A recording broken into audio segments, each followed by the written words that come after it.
विजय जी, ये सही है ना कि वो एक कहावत है ना कि मजबूरी में तो गधे को भी बाप बनाना पड़ता है। मैं किसी को गधा और बाप नहीं कह रहा हूं, लेकिन वो एक कहावत है।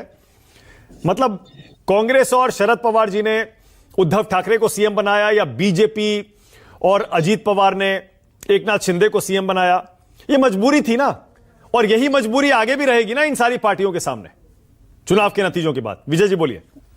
बिल्कुल ठीक बात है, लेकिन मुझे लग रहा है मानक जी, जितने आपने अपने पॉलिटिकल एनालिस्ट हमारे मित्र रखे हैं, उससे मुझे लग रहा है कि मानक गुप्ता को ये जिम्मेदारी दी गई है कि वो महाराष्ट्र का सीएम तय कर दे, क्योंकि सबको आप पर भरोसा है।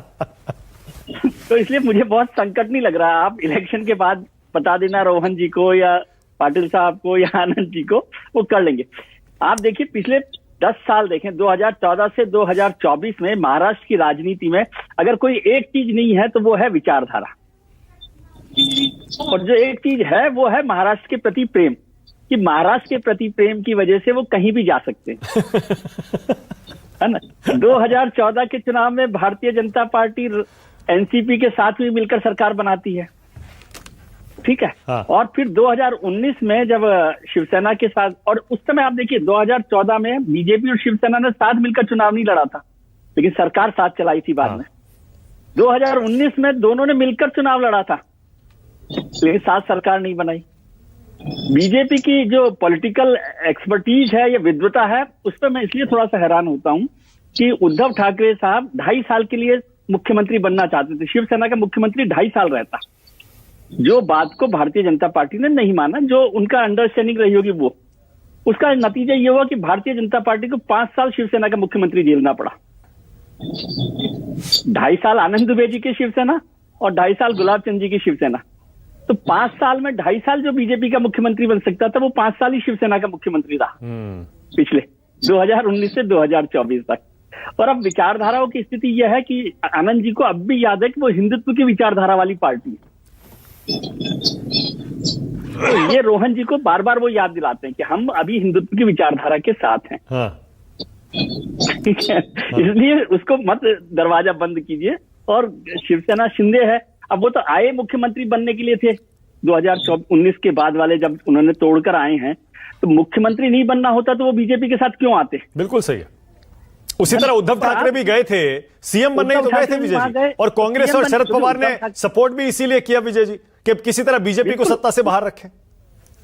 उद्धव ठाकरे साहब को यदि मुख्यमंत्री नहीं बीजेपी बना लेती तो थोड़े जाते, बीजेपी ने नहीं बनाया तो वो वहां चले गए। और आप इसको भी तारीफ करिए, आप बहुत क्रिटिसाइज करते हैं, आप बहुत कड़क वो हैं जर्नलिस्ट, कि आप सोचिए कि उन्होंने कोई भी सीटों का नंबर को भी छोड़कर छोटे दलों को भी मुख्यमंत्री बना दिया, दोनों पार्टी मजबूरी में बनाया विजय जी। अब आप प्रेम को मजबूरी कहते हैं, समझिए ना कितना प्यार से। और देखिए ये जो जिम्मेदारी है सीएम चुनने की, ये महाराष्ट्र की जनता पर है। मैं तो सिर्फ महाराष्ट्र की जनता की तरफ से इस सवाल का जवाब ढूंढ रहा हूं कि सीएम कौन बनेगा, ये वोट किसके लिए महाराष्ट्र की जनता दे रही है। जैसा आपने कहा 2014 में अकेले अलग अलग लड़े, मिलकर सरकार चलाई, धोखा हो गया। 2019 में मिलकर लड़े, अलग अलग सरकार चलाई, फिर धोखा हो गया। फिर उसके बाद 2.5 साल की सरकार के बाद फिर तोड़ा फोड़ी, फिर धोखा हो गया। मैं ये चाहता हूं महाराष्ट्र की जनता ये सोच सके, जान सके कि आखिर वोट किसे दे रही है, किसको चुन रही है, सरकार किसकी आएगी, कौन सा गठबंधन है जिसको वो सत्ता में देखना चाहती है और कौन सा सीएम चाहती है। विजय जी बिल्कुल ठीक है, लेकिन अभी तो महाराष्ट्र की जनता तो इतना कंफ्यूज है कि वो शिवसेना में फोटो देखकर तय करे कि बाला साहब की फोटो तो दोनों पे लगी है, अब किसको वोट देगी वो, आनंद दुबे जी को देगी कि गुलाब जी को देगी। एनसीपी के साथ भी प्रॉब्लम है कि शरद पवार साहब की फोटो दोनों जगह लगी हुई है, तो किधर वो जाएगी।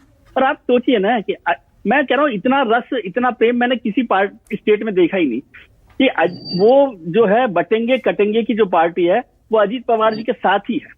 अच्छा विजय जी, मैं डायरेक्ट पूछता हूं, मैं डायरेक्ट आप ही से पूछता हूं। चलिए, अगर मान लीजिए महायुति जीतती है, आपके हिसाब से सीएम कौन बनेगा? क्या बीजेपी तैयार हो जाएगी शिंदे जी को सीएम बनाने पर, या जैसे राज ठाकरे कह रहे हैं कि बीजेपी की सरकार आ रही है, मतलब महायुति की, और फडणवीस सीएम बनेंगे? महायुति की सरकार बनेगी तो उसका मैसेज अमित शाह जी ने कल दे दिया आपको, देवेंद्र फडणवीस वहां पर मुख्यमंत्री होंगे, चाहे रोहन जी आज कहें या ना कहें, लेकिन अमित शाह जी ने तय कर दिया कि वो मुख्यमंत्री इस बार देवेंद्र फडणवीस होंगे यदि भारतीय जनता पार्टी की महायुति की सरकार बनती है तो, क्योंकि मोटे तौर पर संभावना है कि भारतीय जनता पार्टी को उसमें सबसे ज्यादा सीट मिले। हालांकि लोकसभा में ऐसा नहीं हुआ था, लेकिन फिर भी अभी संभावना लग रही है कि बीजेपी को सबसे ज्यादा सीटें मिलेंगी, तो देवेंद्र फडणवीस मुख्यमंत्री होंगे, इसकी संभावना मुझे सबसे ज्यादा लगती है। और आपको लगता है विजय जी ये डिमोशन, ये शिंदे जी डिमोशन स्वीकार कर लेंगे? अभी रह लिए ना वो, अभी गुलाब जी कह रहे हैं कि आप पूछ लीजिए रोहन जी से कि क्या वो देवेंद्र जी को बनाना चाहते हैं कि नहीं बनाना चाहते, या गुलाब जी से पूछ लीजिए क्या वो देवेंद्र जी के साथ तैयार हैं कि नहीं है।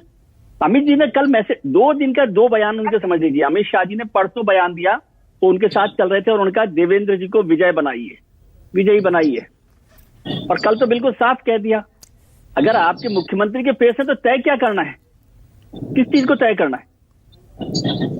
मुख्यमंत्री का फेस एकनाथ शिंदे हैं चुनाव से पहले, तो फिर इसके बाद क्या तय करना है ये मुझे बताइए किस। ओके, और विजय जी एक सवाल और, अगर महाविकास आघाड़ी की सरकार आई तो सीएम कौन बनेगा, किस पार्टी का बनेगा आपके हिसाब से? उद्धव ठाकरे साहब। ओके, संजीव श्रीवास्तव।